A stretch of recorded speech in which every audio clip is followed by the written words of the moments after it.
Welcome, Dr. Cass. Council President, council members.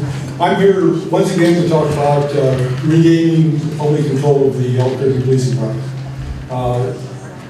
There's a recent article in the Washington Post on the asset seizure program that actually originates with the Department of Justice, but it's a program where local police departments can seize assets, stop motorists going down the highway, seize their assets, seize their cash, ask them how much cash they have, and then take that cash from them, and do that without charging them to the crime. The result is that money is used by police departments, and can be used by the police departments,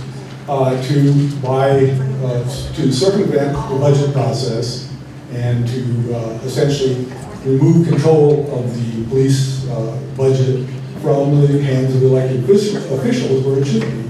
So what I'm suggesting is what we need is a public policy commission that prevents that kind of that as just one example of an activity that's been happening that needs to stop happening. The result of this asset seizure program is that there's been several $billions, and the Post details this significantly in their articles, but the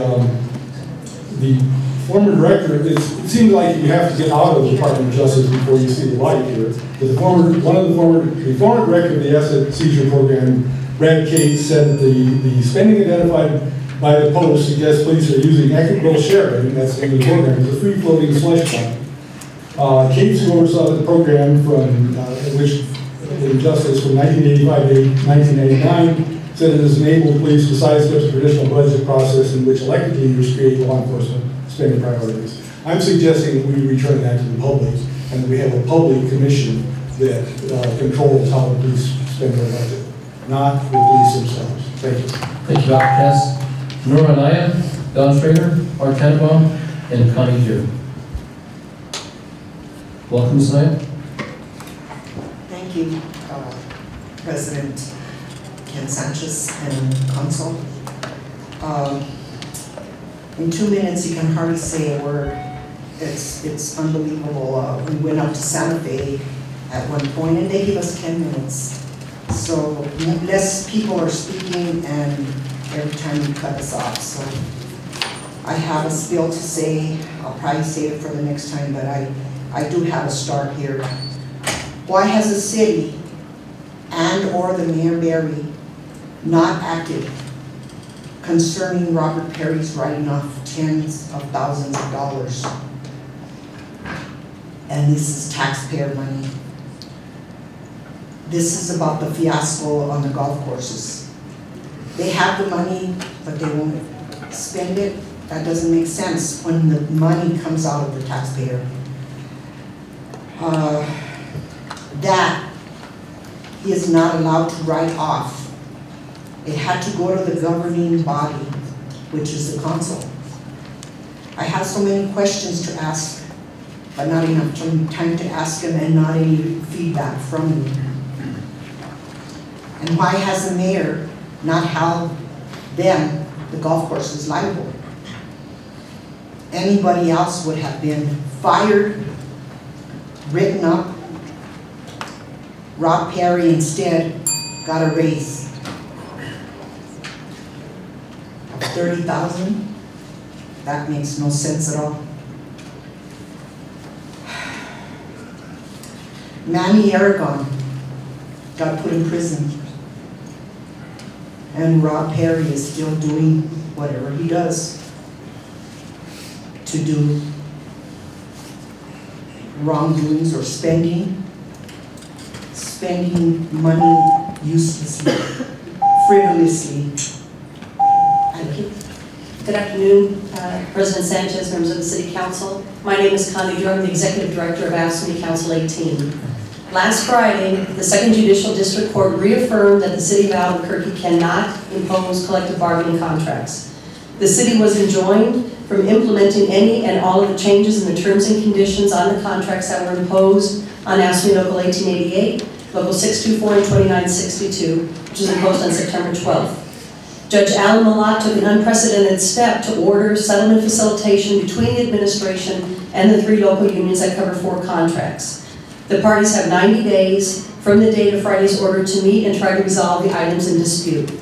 AFSCME certainly hopes that this administration will go to the bargaining table in good faith, as AFSCME certainly will. But the fact of the matter remains, there is no process within the LMRO to handle contract impasse disputes. The city's LMRO is deficient. The LMRO must be amended to include mandatory arbitration, not voluntary as it's listed now. Judge Millot referred to this ongoing cycle of litigation because of the lack of binding arbitration as reminiscent of Groundhog Day. It keeps repeating itself. While the court took the unusual step to order this mediation, it is not how an employer and the unions resolve contract disputes. There are no options, and that's why we have to go through litigation. But it's time to quit kicking the can down the road. It is time to establish the process by which contract impasse can be resolved, and that process is arbitration. Mayor Berry wants to paint this as about Democrat and Republican, but it's not. It's about workers, and workers are Democrats and they are Republicans. Changing the ordinance to provide for arbitration for contract impasse is not a union thing. It's the right thing to do. Thank you. Thank you, Connie. Jonathan Siegel, Jennifer O, Solidarity. Deborah Nolby, and Ted Lindsay. Well, Mr. Siegel. Good evening, Mr. President and councilors.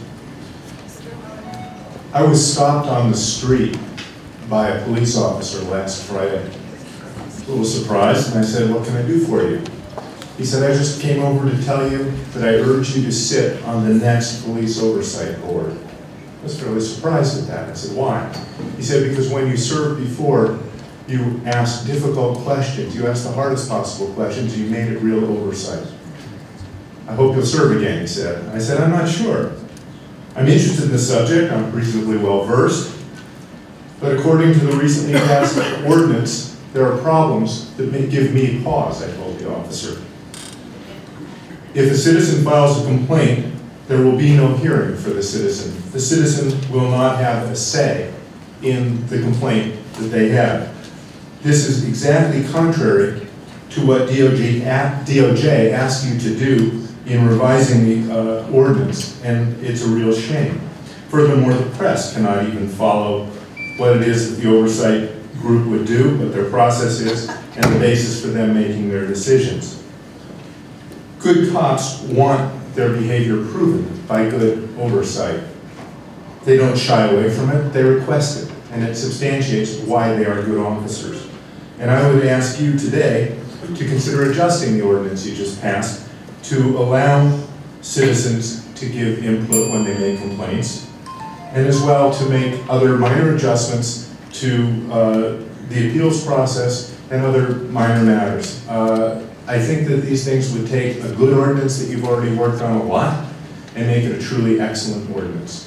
I thank you, and I stand for any questions you may have. Councilor Benton. Thank you for those comments, Mr. Siegel. So, with regard to the citizen getting a hearing, I think the answer that has been put forth to that criticism has been that the citizen can speak during general public comment before the oversight board, and they can also speak on an individual item that's before the board. But are you saying that's not the same as getting a hearing? I would be saying that I think that it's important, especially at this juncture in our city, and with the doubts that exist, to be especially fulsome and robust in making a good ordinance that encourages and expects a quality kind of oversight. I would hope that many cases would frankly be dismissed through mediation. But I will quote you from the DOJ letter. It said, "Those who have filed complaints against officers are not provided any opportunities to be heard at any of the Commission's meetings before a decision is made on their cases, except in the very limited public comment period," that's what you just asked about, "and they cannot meaningfully contribute to the Commission's decision-making process." And I think you're putting a Band-Aid over it, and it's not really going to solve the problem. So I think that you want to really institute that. I've also heard it, if I might, Mr. President, I've heard the fear that this would take too much time and move the Commission into cases, into the weeds, and away from policy review and analysis. And I don't think that's true. I think in the past, these kinds of matters took an hour and a half or so up to 2 hours of the commission time and another few hours of prep, and that's really trivial in comparison to the overall work of the commission. I think that it's important for the citizens to do them justice. Thank you. Okay, Councilor Bratton. Thank you, Mr. Siegel. Thank you. Jennifer Oak, Deborah Nolby, Tad Minsky, and Sue Flynn. Welcome. Hi, good evening. I'm alive today because of the tremendous efforts of APD, AFD, and BCSO to rehabilitate me. I'm living proof our police and firefighters care about the weak and impoverished. I'd like to thank Mayor Barry and City Council for making our 2014 Balloon Fiesta the best ever. I am now a business owner and artist in Old Town. I am from the Pueblo of Kiwa. My entire family are world-class jewelers. My latest artwork is in Iceland and England. And I brought an example for you, for the City Council. And I am now, I'm now here today to make an official complaint against Old Town Market Portal Manager James Deschamps. Mr. Deschamps is using his official city office for his own personal profit, specifically his record business, Little Kiss Records, profits to the tune of $98,000 according to Dun & Bradstreet. I did send you letters via email. He is often seen managing his music acts on city time at the Old Town Gazebo. He does not answer his phone, return emails or texts until days later. Mr. Deschamps continues to allow vendors to commit robberies, assaults, and racist comments. His position and record company presents a severe conflict of interest. After I made a complaint on behalf of vendors being abused, robbed, and threatened at the Portal, he retaliated against me by suspending my permit for 60 days. And these gentlemen back here worked very hard to rehabilitate me. And I just found my permit suspended. I'm very upset. So I worked very hard to be here. And I worked with world-class tourists and artists, and this person is trying to break my dream and take everything away from me. 60 days of suspension is going to destroy my business. But I do have evidence right here of my suspension, and I'm sorry to take some additional time. I apologize for being so emotional, but the city and state of New Mexico... Thank you very much for the time this part. I apologize. Okay, but thousands of dollars have been invested in my life. But here's the evidence right here, okay? Thank you, Jennifer. Leave that with staff so we can look at it. You got it, thank you. Deborah Nolby, Tad Minsky, Sue Flynn, Bree Sommer, and Thomas Monroe. Welcome. Good evening, councilors. The City of Albuquerque administration says that they wanted to give the employees a raise so much that they imposed it. This administration didn't tell the employees the other parts that they imposed, language that took away their basic rights. The administration proposed a 1% raise. It was City Council that gave us a 3% raise. Union leaders were told that we have to give up something for our raise. What did the administration give up for their raises? They had huge raises, and I don't think that they gave up anything. We have been giving up raises for 4 years. We finally get a 3% raise, and now they want to take it back. Excuse me, Deb, don't take any time away from her. Would you please take your conversation outside and respect the individual speaking? Thank you. Go and proceed. City doesn't have to take the raise back. That's their choice. They're going to want to blame it on the unions, but it's not the unions. It's the city's choice that they want to take the raise back. Thank you. Thank you. Thank you. I've been coming here, and now I'm coming on the 3-year mark of standing before you about the R1111 with the R09263, and only I speak to you and not actually the people behind me, because only a few of you know exactly where this started, Trudy Jones and Mr. Harris. And I find it really strange that some of the allegations that I brought before you have not even been investigated. And not one question even asked from me what I'm talking about or anything else. Well, you know, we live in the only residential area in the northwest quadrant of the I-25 in DeSeo. And we've been affected not only by the construction, but the balloons. You talked about tens of thousands of these people being angry. They were in my neighborhood. We couldn't leave. We have one access road out. That is Will Shutter. You know, I've sent you guys emails, and I know that it's my right as a voter to do that, and your right not to answer any of it. I came tonight just because I was going to tell my councilman in District 4 that he is not effective and I want him to step down. He has not represented his constituents, and actually on the opposite. He is taking our northwest quadrant down for the sake of the mayor. And I'm going to say this right now. Is that I did a lot of investigation over the last 3 years, taking documents out of city council, city planning, the mayor's office, everybody, under the Public Information Act. You know, I had to find out why our area, 52 of the primest acres in Albuquerque in the Balloon Fiesta area, was so important to this mayor. Well, in my interview with Channel 13, when I sued you guys for $1 billion, which I didn't lose in court, it was dismissed without prejudice, and I was very proud of that because I did it myself. I found where New Mexico DOT has sent Councilwoman Trudy Jones an offer from the investors at the Northwest Quadrant for $120 million to turn it into a TIDD area. And guess what? That happened. And my time's up. Thank you. Yes, City Council President Sanchez, council members, appreciate that we speak up here for a couple of minutes. I'm the Local 18's president, union president. I represent the Animal Welfare Service officers, also represent DMV security officers, also represent transit security officers, and also the parking enforcement officers. And I'd just like to, if I could just respond to Councilwoman Gibson's question. I think she asked Mr. Earl about the private sector, private sector subcontractors in the city. Just to let you know, the information I have, like for DMV security, we have a company called ABC. I think that's a national company. They're like a security firm, and they were brought into our city facilities, like the parking structure sector. They do all our parking structure, like 50 copper, 30 copper. I think they do in this area also. And they work the swing shifts and the graveyard shifts, and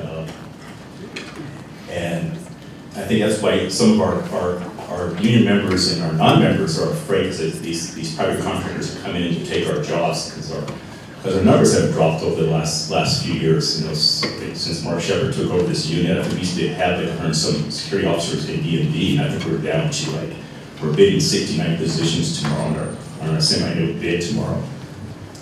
As far as transit security, they don't have a graveyard shift. ADC came in and took over those structures for transit security. Animal welfare, as far as I know, animal welfare doesn't have any private security. The only problems they're having right now is dealing with manpower. I think they only have like 15 officers doing all the areas. They have like 7 areas throughout the city at animal welfare, and they're just short on personnel. I talked to their supervisors in the last couple of days, and they want me to speak out on their behalf. You know, sometimes I think they don't want to come out here and speak because of retaliation or what have you. But I just wanted to give that information. Your time is expired. Your time is expired. But Councilor Gibson has a question for you. Thank you. I just wanted the name of the company. Did you say ABC? ABC, like David, ABC. ABC. Okay. I'm not sure where they're based out of. I think they're a national security firm, but I think they're slowly taking our security jobs. And, you know, 1880's contracts under public safety. You know, we have that entity as public safety. And I think the officers are afraid that they're going to lose their jobs someday. And that's why I tell them, that's why we have to fight for this contract. That's why we have to fight for our rights. That's why we're out here doing this. We're not doing out here just to be on TV or speak to city council. We're out here to protect their rights. Right. And we're hoping that this mediation that went to with this federal judge, that we get something worked out. Just want to reiterate Connie Dursinger from ASME, because we hope it's not going to be a Groundhog Day again. We're going around in circles and not getting a solution. So hopefully we get a good contract we can live with. And hopefully the administration will work with us on these contracts and let these 3% stitches go through.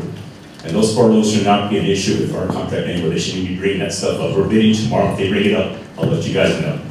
Thank you. Thank you. Sam Murdoch, Steve Bregel, and Van Vargas. Welcome. Mr. Council, President, and the esteemed members of the council, my name is Sam Gardapi. I am an indigenous person of this continent. I grew up here in Albuquerque. I am a member of the Pawnee Nation, the Oklahoma. I'm here today to state that we do not agree with the holiday Columbus Day. We would like to ask the esteemed council if we could change that to Indigenous Peoples Day. The reason being is because Columbus was a slaver. He brought diseases to our continent, enslaved many natives,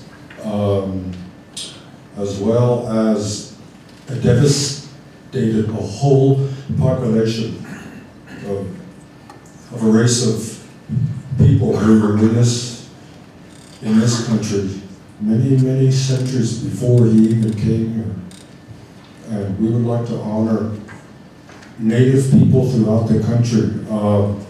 This state has a high population of natives, and we do not have a Native American Day or an Indigenous People Day, and I'm just wondering, why is that?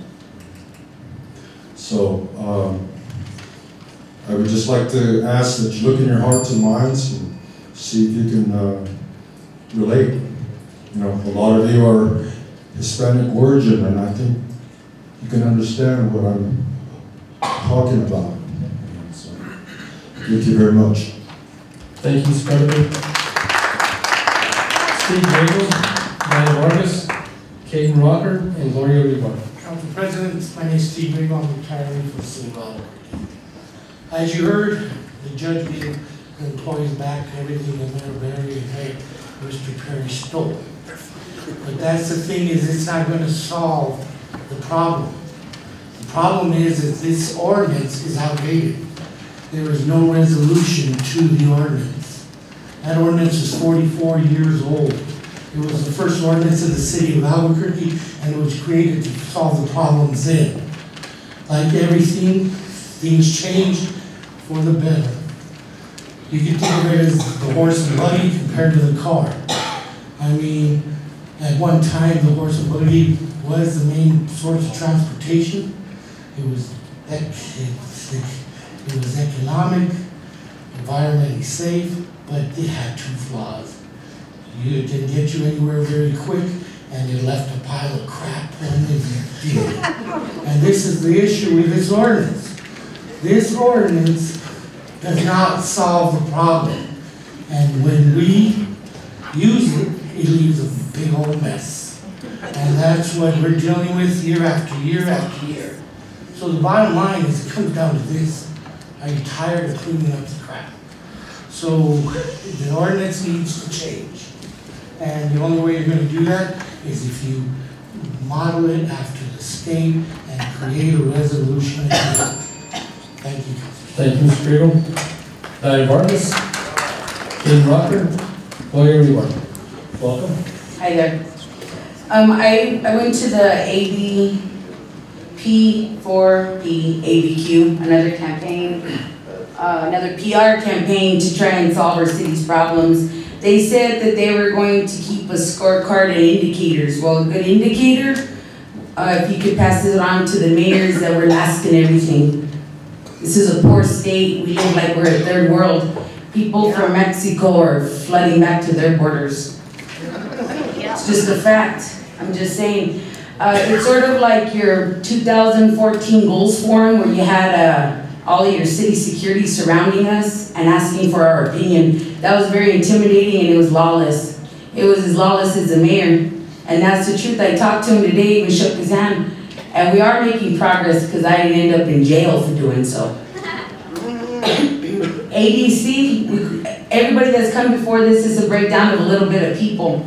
Go to birkingmedia.com. If you want your stories told, you can tell it there. It's a home of the second story. Because the ABQ will do nothing for you just because they look like you. Don't mean they work for you or represent you. And the remainder of my time I'm going to give in a speech for my friend who it's his birthday today. But all of this is a bunch of junk. We don't need to be spending money on that. We need it in communities. So police brutality and city corruption is not a problem that only ABQ faces. In Ferguson City, citizens chant, hands up, don't shoot. And here, the slogan is one hand up and one hand down, sort of like this, hands up, don't shoot. And so we would recommend that everybody get one of these so that way our penises and our vaginas are not in danger of the Albuquerque Police Department like lawless Sandy, because we should not, as officers or even city officials, condone shooting people in their private parts. Like, what does that say? That says more about the person who said it than the person actually getting shot in the penis or vagina. We're back. Please hold your applause. Jaden Walker, Lawyer Rebor, Chris Banks, and Lisa Craig. Welcome. Hi. Today is my birthday. Here I am, another city council meeting. That's my first time speaking, and also my first time wearing a bulletproof cup. I've got my This will also be my last time speaking, unless there is some sort of apologies, explanation, any sort of important, and most importantly, justice. I tried to contact the mayor and delivered a letter to his office months ago. 13 people were arrested just for trying to bring a letter to the mayor's office that each individual had written. Many of those 13 are still dealing with legal issues.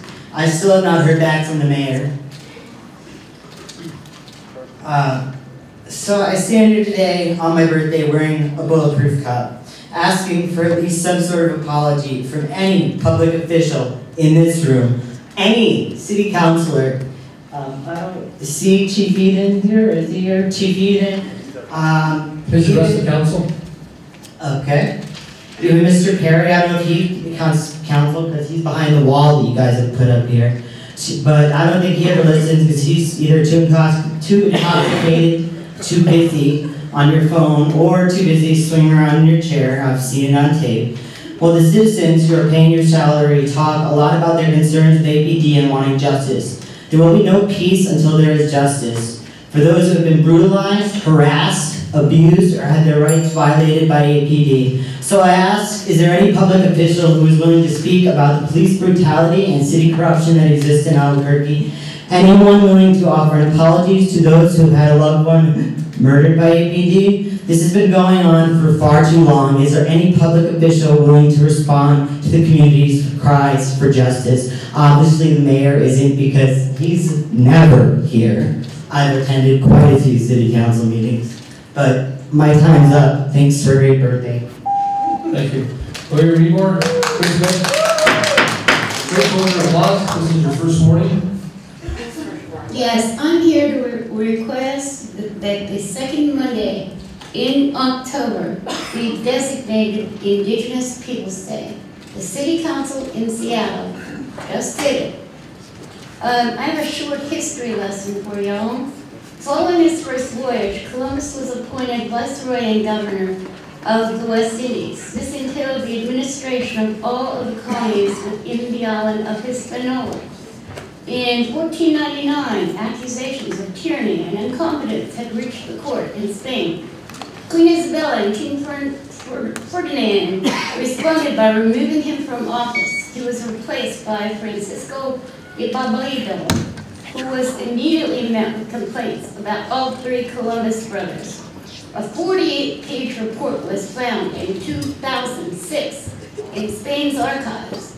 It contained testimonials from 23 people reporting the treatment of colonial subjects during Columbus's 7-year rule.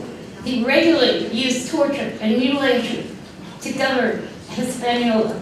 According to the report, Columbus once punished a man for stealing corn by having his nose and ears cut off, then selling him into slavery. A woman who suggested Columbus was a lowly birth. He ordered that she be paraded naked through town and then her tongue be cut off. The document also describes how Columbus put down native unrest and revolt. He first ordered a brutal crackdown in which many natives were killed and then paraded their dismembered bodies through the streets in an attempt to prevent further revolution. A historian who read this cannot believe it. He says people who had loved Columbus now have to admit to the atrocities that had taken place. The next governor of Hispaniola in 1508 said there were 60,000 people on the island, including the Indians. So that, from 1494 to Thank you. 1508, over 3 million people have Thank you. perished. Next speaker, Chris Banks, Lisa Crane, Paige Murray. Welcome. Thank you, Chairperson Sanchez and members of the council. I'm also here, my name is Chris Banks, I'm an organizer with the Answer Coalition at Now to Stop Coordinated Racism. And we've been here many times to speak on the issue of police brutality, which for us is also an issue of racism. And it's on the issue of racism that I want to turn and speak, as several other people have, that this council take up the issue of changing Columbus Day into a day that recognizes the struggle and resistance of indigenous peoples. This council would not be necessarily pioneering a trend, but the trend is in that direction towards recognizing indigenous people's rights. In 1992, Berkeley, California declared and changed Columbus Day to a day of solidarity with indigenous people. 4 states do not celebrate Columbus Day: Alaska, Hawaii, Oregon, and South Dakota. In 2009, Brown University ended the official observance of Columbus Day. In 2012, Arizona State University changed Columbus Day to Indigenous Peoples Day. And this year, 2014, Minneapolis, Minnesota, Seattle, Washington became states that also followed suit.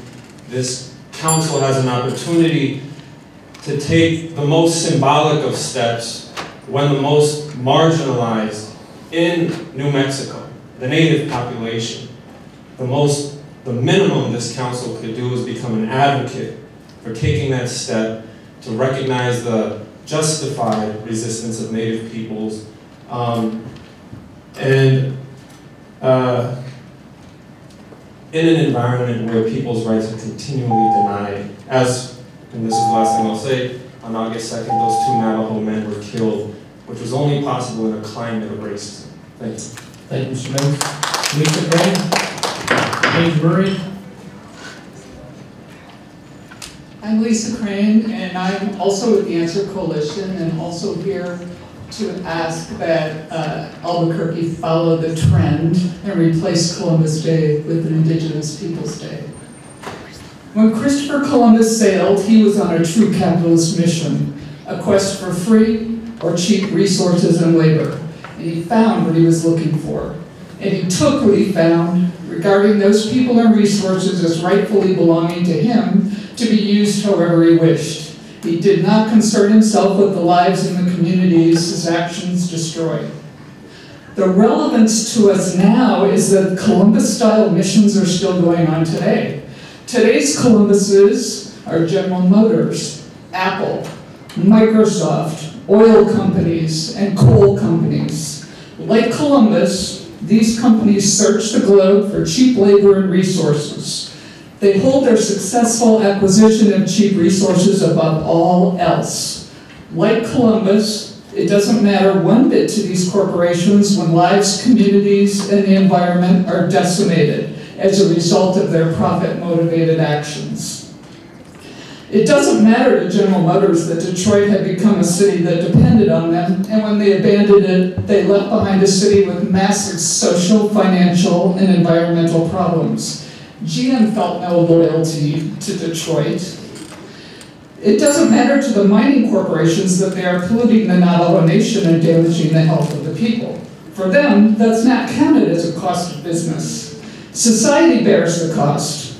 There's a great irony about capitalism. Capitalists never say so, but they are actually quite fond of the idea of socialism. That is, they depend on the mass of people to absorb the costs of doing business, the treatment of the resulting health problems, cycles of unemployment, homelessness, and bailouts. Thank you, Ms. Crane. Paige Murray, Zoe Dripples, Shorty Jones, and Mary Jo. Hello, City Councilors, good evening. My name is Paige Murphy, and I'm also with the Answer Coalition, which is Act Now, Stop War and Racism. And I just want to kind of mirror what the other members of the Answer Coalition stated. I am a member of the Navajo Nation tribe, and as I was growing up, I was told, that this country was founded by Christopher Columbus, despite the fact that people were already living here. And I was also told that he was some sort of heroic explorer who brought indigenous people's civilization. Nothing could be farther from the truth. And the only thing that he brought was disease, terror, genocide, and the enslavement of Native American people, my ancestors. It's amazing how I'm still alive. I was supposed to not be here today. My existence is supposed to be banished from this nation. So Christopher Columbus, a brutal and merciless leader, is portrayed as a savior, despite the fact that this country was founded on the bloodshed of over 100 million indigenous people. 100 million indigenous people, that's outrageous. I mean, we talk about the Holocaust, and that was only 7 million people, maybe a little bit more than that. But we don't celebrate Hitler Day. I don't see anybody celebrating that day. And by celebrating this holiday, we disregard this brutal history of colonization. And 500 years later, since the invasion of Columbus, the effects of Native American genocide is still so apparent. The immense poverty, the unemployment rate on the reservation is around 85%. Alcohol abuse, suicide rates, homelessness, racism, cultural genocide are all symptoms of Native American genocide. These are all symptoms of that. Nobody asks why people are poor. Nobody asks why there's alcohol abuse, why these suicide rates are so high. Thank you, Ms. Murphy. Your time is up. Thank you, Ms. Murphy. All right, so Thank you, Ms. Murphy. Your time is up. abolish Columbus Day and replace it with Indigenous Resistance Day.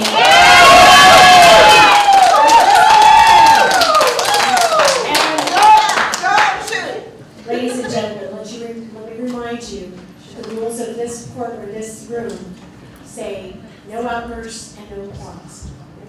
The next speaker is Jill Jerkins. Council Vice President, or Council President. Yes, Councilor Jerkins. Thank you very much. Ms. Murphy,